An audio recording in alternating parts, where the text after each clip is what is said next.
I'm Michael Meredith. I represent the 19th House District in the Kentucky State House of Representatives, which is all of Edmonson County and a portion of North Warren County and Eastern Warren County. Been serving in that role for the last 11 years, and I grew up in Brownsville, Kentucky. You know, growing up in Brownsville, I sat in some of the same classrooms that you all are sitting in today.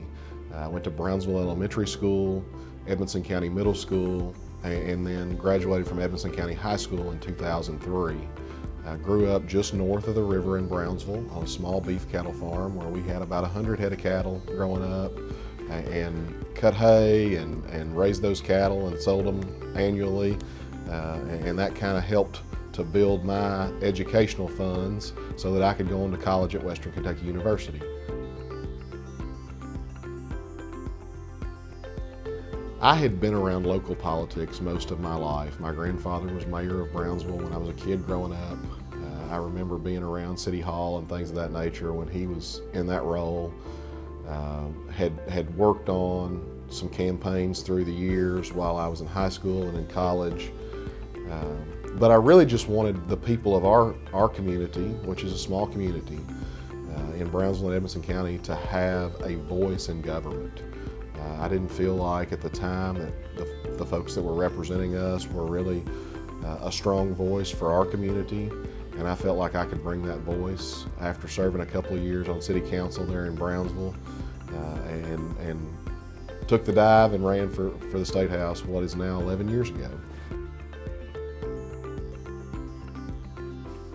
I don't think I had ever aspired to or dreamed of politics by any means.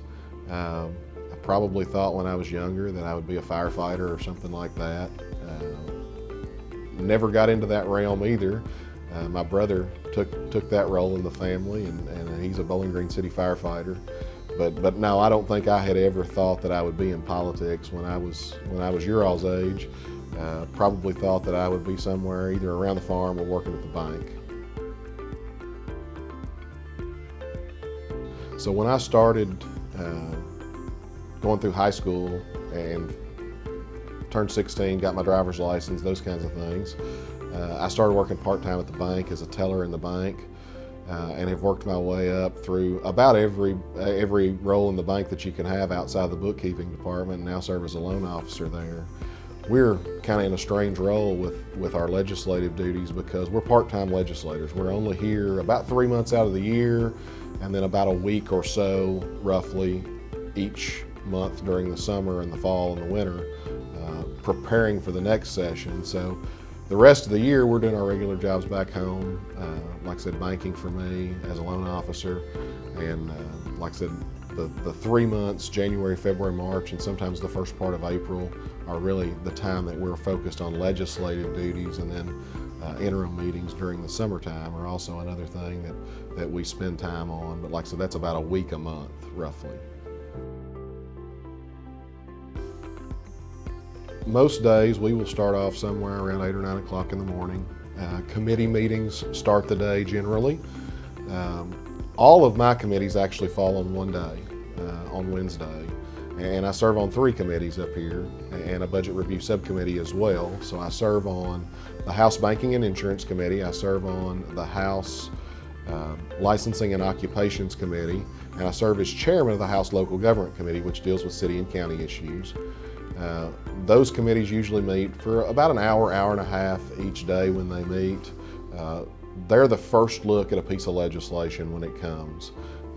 We work through those in committee, pass them out of committee, and then they go on to the House floor.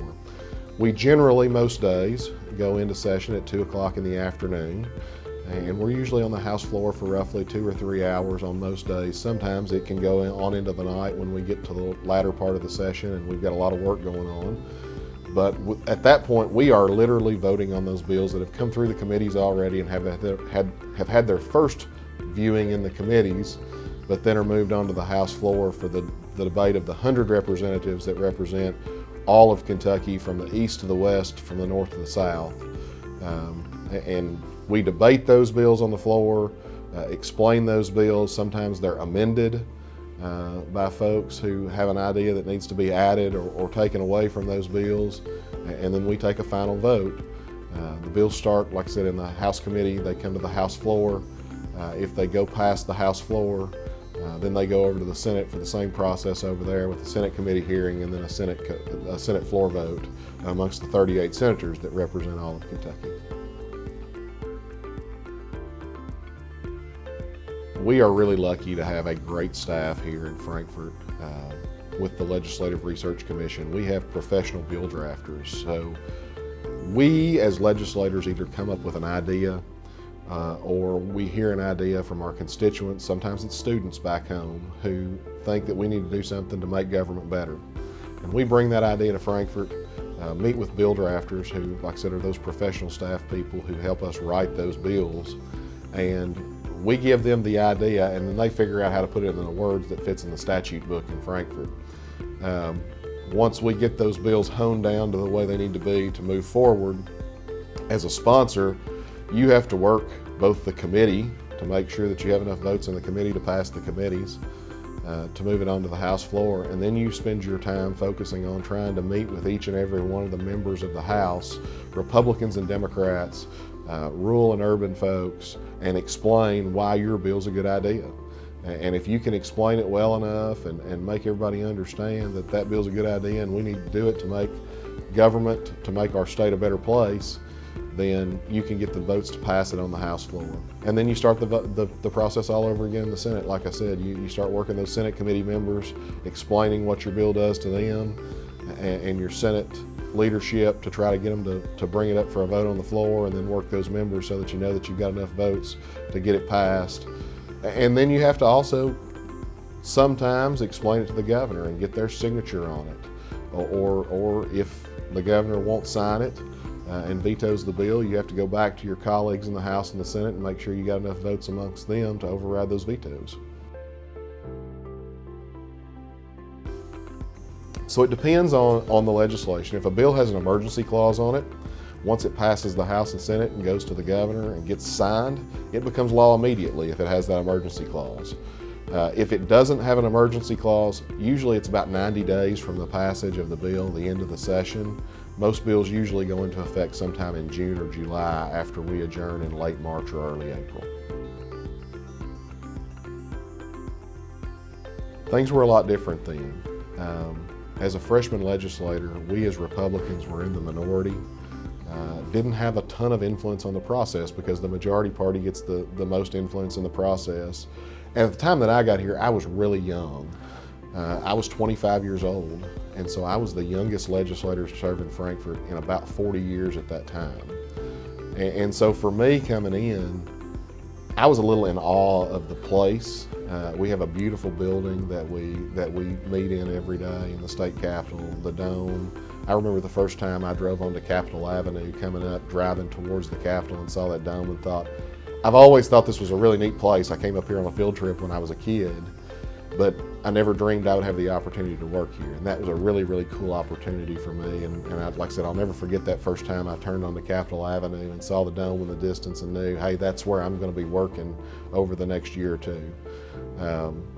Like I said, being young and being involved in the process, you had to find mentors who tried to teach you how to do things the right way, to learn the process, learn the rules of the House, learn how legislation moved, and really to get to know the personalities of everybody, because the legislature and any government body is driven by people. And so you oftentimes find people who grew up like you did and you have similar goals, similar things that you want to get done, but many times you can also, if you get to know people that are from different areas of the state, whether they be a big city, Louisville, Lexington, you can also find some kindred spirits there who can help you to navigate the process and get the things done that you want to get done, because oftentimes they see that what's best for small town Kentucky can also be best for their bigger cities as well. You know, I grew up in a very small town, just like you all do. I mean, we grew up in the same small town. And I think what I would leave you with is, at 25 years old, I got elected to the General Assembly, and I've been here now going on my 11th year. I have been involved in a lot of different legislative efforts. We've passed a lot of different bills over that time period over the last 11 years. And no matter where you're from or what your circumstances are in life, you, each and every one of you, if you get a good education, have the opportunity to do big things. And that's, I had parents that supported me. I had teachers and coaches who supported me while I was in school. And you all have some of the same influences that I had. And I know they told me that nothing should limit what I have the ability to do. And I will tell you all, just being from a small town, you've got great opportunities to influence the world in a lot bigger way. And I would just encourage you to dream big and do the things that will lead you down the path of being able to fulfill your dreams and get those opportunities that you have in front of you. So we work on anything and everything up here, whether it's, it might be as simple as setting speed limits or putting a name on a road. We pass a $22 billion budget every 2 years to fund state government. We pass all the laws that govern education, and you're all schooling in the middle school and the elementary school level and the high school level. But probably the biggest piece of legislation for me that I've ever been a part of was a bill for our veterans in South Central Kentucky. And we passed legislation 4 years ago now, in 2017, to fund the building and construction of a nursing home for veterans in South Central Kentucky. The facility will be built in northern Warren County in Bowling Green, but it will serve Edmonson County, Warren County, and actually about 20 counties in South Central Kentucky. Our veterans have given so much to us to make sure that we have the freedoms that we have today. And this is just the state and the federal government working together to provide something for them when they get in their latter years and they need that care that they could be provided in a private facility, but in a situation like this, we'll be able to provide it to them at a lower cost, and to be able to provide them to be in a sitting with other veterans who have experienced many of the same things that they have experienced. And so that process for me has been the biggest piece of legislation that I've worked on. We secured $10.5 million in 2017 for that project. And then we came back 3 years later, in 2020, and passed another $2.5 million for that project to get the design work done. And they're in the process right now of laying out the site, drawing the plans for that facility, and I'm hoping that sometime in the next year or two that we'll actually get to break ground and turn dirt on that facility and actually see it start coming out of the ground so that we can provide that service to our veterans who've done so much for us. The project's really important because we know that elderly folks who are in those latter years do a lot better when they can have their family close to them.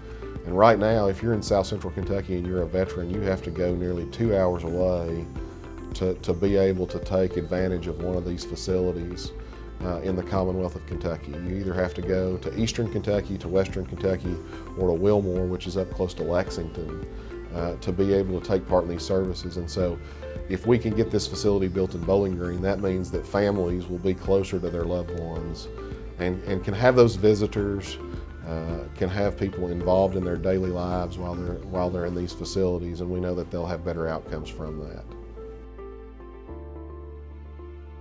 I really appreciate the opportunity to talk to the class today and talk about what we do. It really is an honor to represent the people of Edmonson County because they're my friends and neighbors, and the people of Warren County. They're my friends and neighbors as well. And to be able to be one of you all and to come here and act as your voice in Frankfort really means a lot, because it's not everybody that gets that honor. And I'm really, really proud of having that opportunity to serve you all, your parents, your grandparents, and your families in our community.